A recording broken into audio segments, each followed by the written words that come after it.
Inna magadi kulla fannin 'ashrah al-haddu wal mawdu'u thumma tamrah wa fadluhu wa nisbatun wal wadi'u wa rithmul imdadu hukm syari'u nasailuhu wal ba'du bil ba'di iktafa wa man zarari jami'an jaza syarafa. Maksudnya rata-rata seluruh ilmu itu di mana-mana itu fondasinya itu ada 10. Yang pertama, al-haddu atau ta'rif. Setiap ilmu pasti ada dia meminta ta'rif kan? Fikih, apa itu ta'rifnya? Lugu apa ta'rifnya, ya kan? Usul fikih apa ta'rifnya? Apapun itu, ekonomi, apa bahasa Inggris, atau apa segala macam semua perlu ta'rif. Definisi tajwid itu tahqiq, sudah gitu. Tajwid itu dari kata jawada. Jawada tajawidu memperbagus untuk indah. Istilahan ikhraju kulli harfin min makhrajihi ma'a iqa'i haqqahu min ahkam. Maksudnya gini, tajwid itu adalah kita bisa mengucapkan Al-Qur'an, membaca Al-Qur'an dengan tajwidnya, dengan makhraj huruf, sifat. Hak-hak itu maksudnya sifat. Mustahak itu gimana ya? Mustahak itu adalah contoh. Lam itu sifatnya nanti istifal. Istifal itu pasti taksi. Nanti mungkin ini lebih detailnya di bersifat. Kalau sekarang belum terlalu berdaya, yang sifatnya sekarang mungkin taksi. Intinya seperti itu. Baca memberikan huruf itu hak-haknya dan mustahaknya. Hak huruf di sini ada sifatul lazimah. Maksudnya sifatul lazimah di sini itu sifat yang selalu pasti menyertai huruf itu kemanapun dia pergi. Mau dia kasroh seperti itu, fathah seperti itu, dhamma seperti itu. Contoh, Zaki itu punya mata, kan? Mata itu sesuatu yang sifatnya lazim untuk Zaki. Tetapi kacamata itu sifatnya yang arif, ya kan? Sifat nanti ada sifat lazimah, ada sifat al-arif. Nanti dua sifat. Buktinya apa? Kalau mata itu lazim, berarti kalau tidur mata di bawah nggak? Nggak, di bawah nggak? Kalau kamar mata di bawah nggak? Kalau pakai kacamata kamar di bawah nggak? Nah, enggak kan? Kalau wudhu mata dikacakan mata juga. Nah, kan kecuali wudhunya wudhu ada jurus lain kan? Itu yang pertama, butuh lugo, butuh arti. Yang kedua, maudhu, temanya apa? Apa sih itu tema? Ya? Kalau di sini tajwid itu temanya, ya kalimat Al-Quran kan. Kemudian tamroh, hasilnya apa? Ya, ini hanya sebagian kecil saja. Sebagian besar itu antum sendiri bisa merasakan.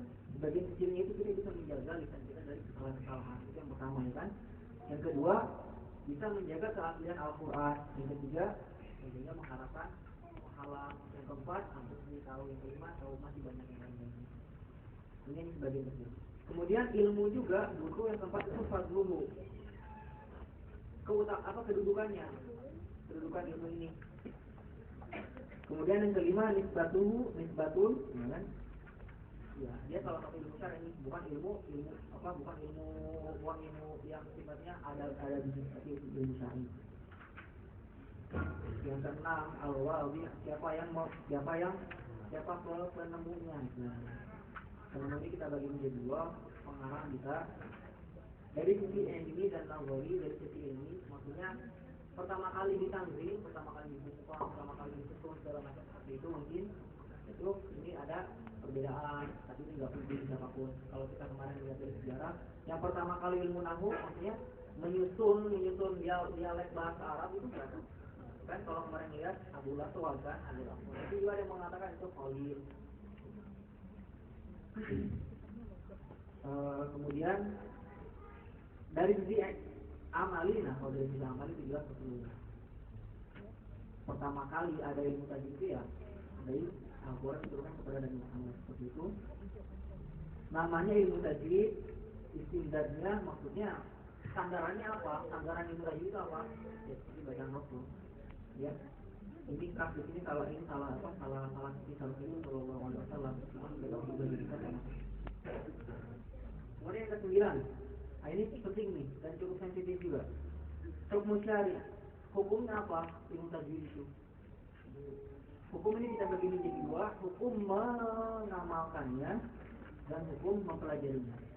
Hukum mengamalkannya itu adalah wajib, Al-Quran siapapun wajib. Nah, nanti menunjukkan pertanyaan masalah apa sih? Nanti kita lihat. Ini dalil-dalil yang sudah ada di sini dari Al-Quran, dari Sunnah, dari Ijma. Kemudian yang berikutnya, bagaimana mempelajarinya, hukum mempelajarinya. Kita ke yang 10 dulu sebelum yang 9 lagi. Masalahnya ini al-qadha ya wal qawaid al-muta'alliq bi ilmi tajwid, al-mutaqinat segala macam. Pokoknya ilmu tajwid tentang alam, ilmunya gimana, makhraj huruf, sifat gitu ya. Masalahnya apa yang dikaji di ilmu tajwid itu.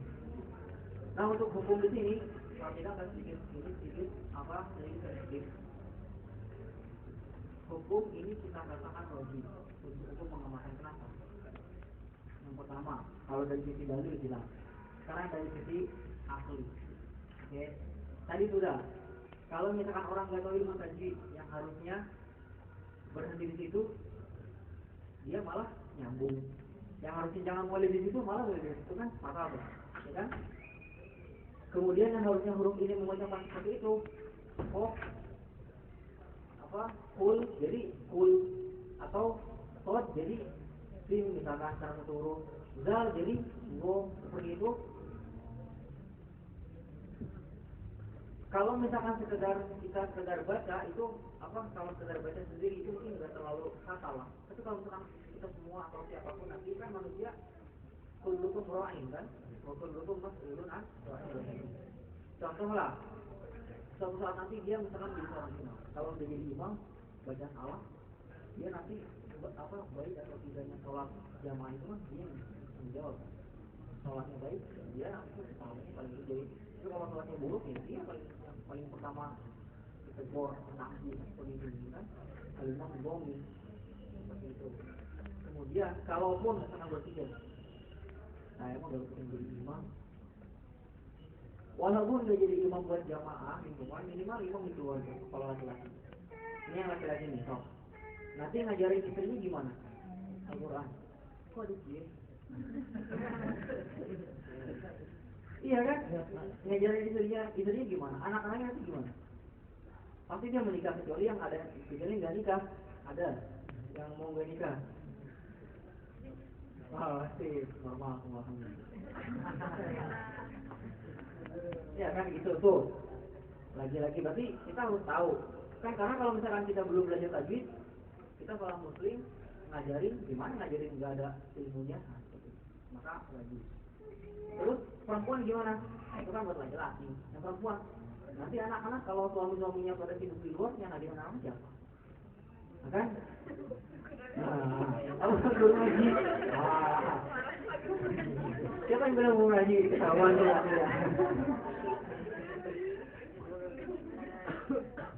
Ya kan? Yang ngajarin anak-anak dia apa? Ya mana kita mau membantu. Mana sama orang lain yang paling bagus itu yang jadi guru dari orang Malaysia ya orang tuanya kan? Siapapun itu. Berarti wajib memang ala kulli fardin muslimin. Kalau yang gak Islam mah Malaysia mah itu mah bukan urusan kita kan.